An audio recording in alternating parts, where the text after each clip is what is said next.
Good morning friends. हमारे YouTube channel Rahbar English zone में आपका स्वागत है। मैं Firoz Ahmad basics of English की वीडियो में अगली नई वीडियो लेकर आया हूं। आज का हमारा टॉपिक है आर्टिकल्स। आर्टिकल्स क्या है? Articles are words are used before nouns to define them as specific और non specific. It means general. They show whether a noun is general और स्पेसिफिक और यूनिक। आर्टिकल्स ऐसे शब्द को कहा जाता है जो नाउन से पहले आकर उन्हें बताते हैं कि ये विशिष्ट नाउन है या सामान्य। सामान्यतः जो आर्टिकल्स का प्रयोग नाउन से पहले होता है ये एडजेक्टिव होते हैं और मॉडर्न इंग्लिश में इसे डिटर्मिनर्स कहते हैं। अब आर्टिकल्स कितने तरह के होते हैं? आर्टिकल्स दो तरह के होते हैं। एक इंडेफिनिट आर्टिकल्स जिसे अनिश्चित कहते हैं या जनरल भी बोलते हैं, नॉन स्पेसिफिक भी बोलते हैं। दूसरा है डेफिनिट आर्टिकल यानी निश्चित। स्पेसिफिक है, यूनिक है, जो स्पेशल ही यूज होगा। इंडेफिनिट आर्टिकल दो होते हैं, ए और एन, और डेफिनिट आर्टिकल केवल द होता है। ये इसमें ए और एन होता है और ये केवल द होता है। अब आज की जो हमारा टॉपिक है केवल यूज ऑफ ए या एन का यूज करेंगे जो इंडेफिनिट आर्टिकल्स है।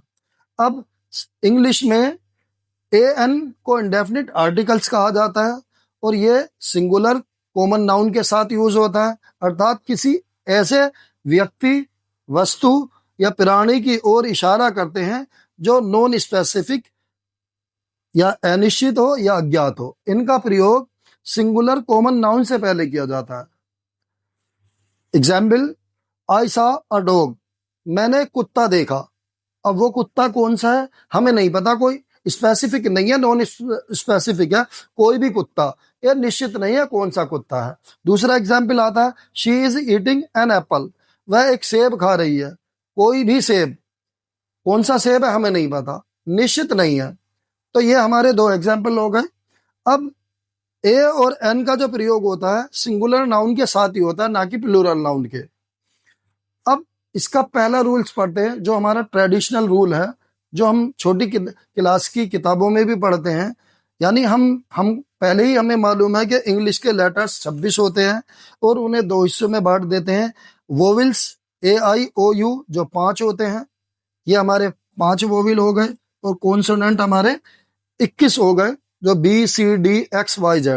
अब हमारा पहला रूल्स हमारा ये कहता है, जो हमारा ट्रेडिशनल रूल है, वो जिन वर्ड्स के अंदर, यानी जब इंग्लिश के वर्ड का पहला लेटर, इंग्लिश के कोई भी वर्ड का पहला लेटर अगर वोविल से शुरू हो तो हम इसका यूज करेंगे, केवल एन का यूज करेंगे। ये हमारी ट्रेडिशनल परिभाषा है।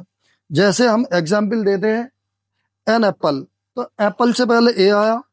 एन एक्स, एक्स से पहले ए आया। एन एलिफेंट, इसका पहला लेटर ई है। ये हमारे ये पहले अक्षर है, ये हमारे, इनकी वजह से हम ये लगा रहे हैं। तो हमने एन एलिफेंट में ई की वजह से लगा, एग में एन जो लगा ई की वजह से लगा, आइसक्रीम में आई की वजह से एन लगाया, आइलैंड की वजह से आई की वजह से लगाया, ओक्स में ओ पहला लेटर है इसलिए लगाया, ऑरेंज में लगाया ओ की वजह से लगाया, अम्ब्रेला में यू की वजह से लगाया, अगली गर्ल से पहले यू आया है इसलिए हमने लगा। अब हम ए का यूज पढ़ते हैं।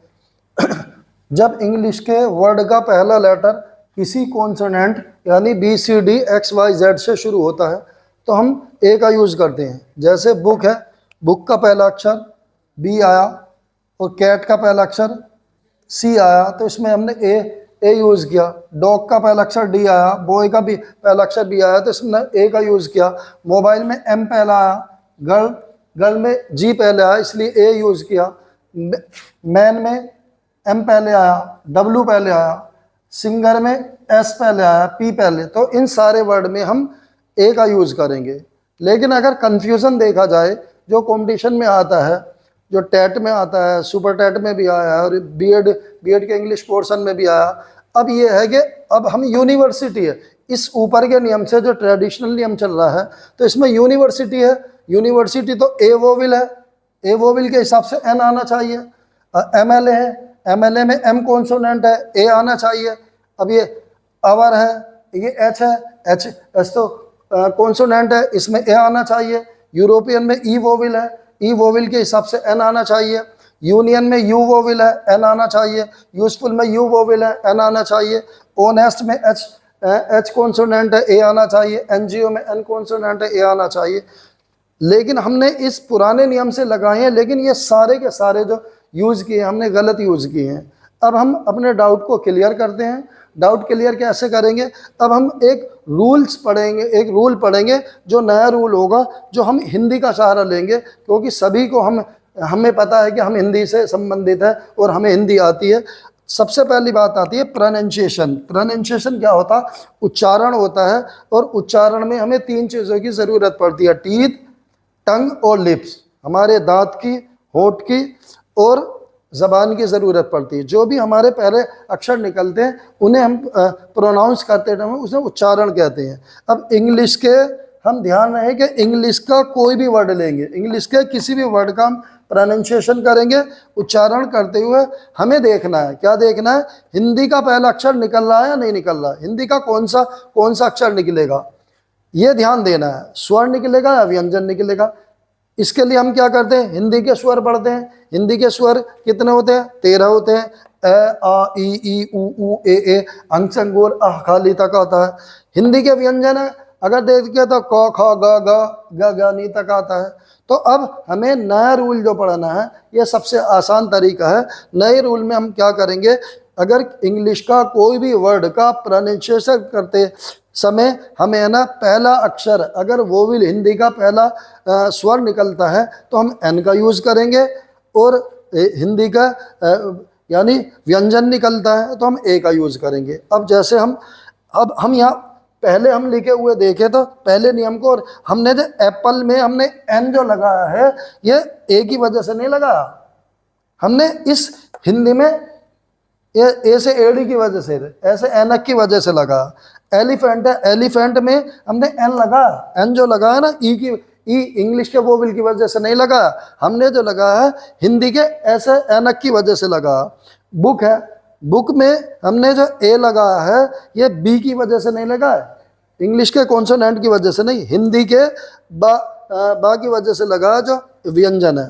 अब यूनिवर्सिटी है, यूनिवर्सिटी में हमने ए लगा, ए जो लगा इंग्लिश के वोविल की वजह से नहीं लगा, हमने जो यूनिवर्सिटी में ए जो लगा, हिंदी में यूनिवर्सिटी में ये आया है, इस ये की वजह से लगा, यह व्यंजन है। अब आता है एनजीओ। एनजीओ में प्रोनाउंसिएशन पहले करते समय क्या निकला? एन, ए निकला। ए की वजह से हमने एन कॉन्सोनेंट है, कॉन्सोनेंट की वजह से हमें ए लगाना चाहिए था, लेकिन हमें है ना, ये प्रोनाउंसिएशन जो हिंदी का प्रोनाउंसिएशन कर रहे हैं, हम एन लगाएंगे ए की वजह से।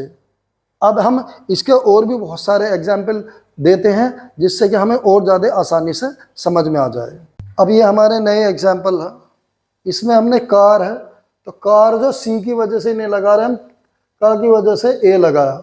इसमें डॉग है, डी की वजह से नहीं लगा रहे, ये डैडलिया की वजह से। इसमें कै की वजह से लगा रहे, हम इसे डै की वजह से लगा रहे। एमएलए है, एमएलए में इसका एमएलए का जो पहला प्रोनाउंसिएशन है ए, ये इसकी वजह से हमने एन लगाया। ये एमपी है, एमपी में भी पहला अक्षर ए आ रहा है, तो इसकी वजह से लगा। यूरोपियन में ये आ रहा है, तो इसकी वजह से हमने ए लगा। यूनिफॉर्म में ये आया, इसकी वजह से ए लगा। एयर, एयर में ए आया, एन लगा। वन आइड, वन में वह लगा, ए लगाएगा। इंसेक्ट है, इंसेक्ट ई से इमली, ए ई, इस आई की वजह से नहीं लगा रहे हम इनकी वजह से लगा रहे, एन लगाया। एलएलबी में ए, इसकी एन लगाया। F I R, F A की वजह से हमने एन लगाया। यूनियन में ये है, ये की वजह से ए लगाया। ओथर में ओ एन लगाया। एन में जो लगा, ए की वजह से हमने एन लगाया। एक्स में ए की वजह से एक्स लगाया। एस, ए की वजह से हमने एन लगाया। इंटरेस्टिंग में ई की वजह से हमने एन लगाया। आर की वजह से हमने ए, ये जो है एन लगाया। लेकिन अब आता है लास्ट का वर्ड, हमने जो लिया है ईयर वर्ड लिया है। अगर ईयर में हम हिंदी का प्रोनाउंसिएशन देखें तो ई आ रहा है या ई, तो ई की वजह से तो हमें ना एन लगाना चाहिए था, लेकिन हम इसके प्रोनाउंसिएशन इसका ये है सही, तो हम ये इस ये की वजह से हमने ए लगाएंगे।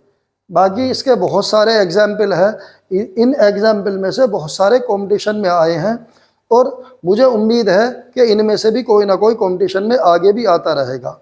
ये बहुत इजी वे था।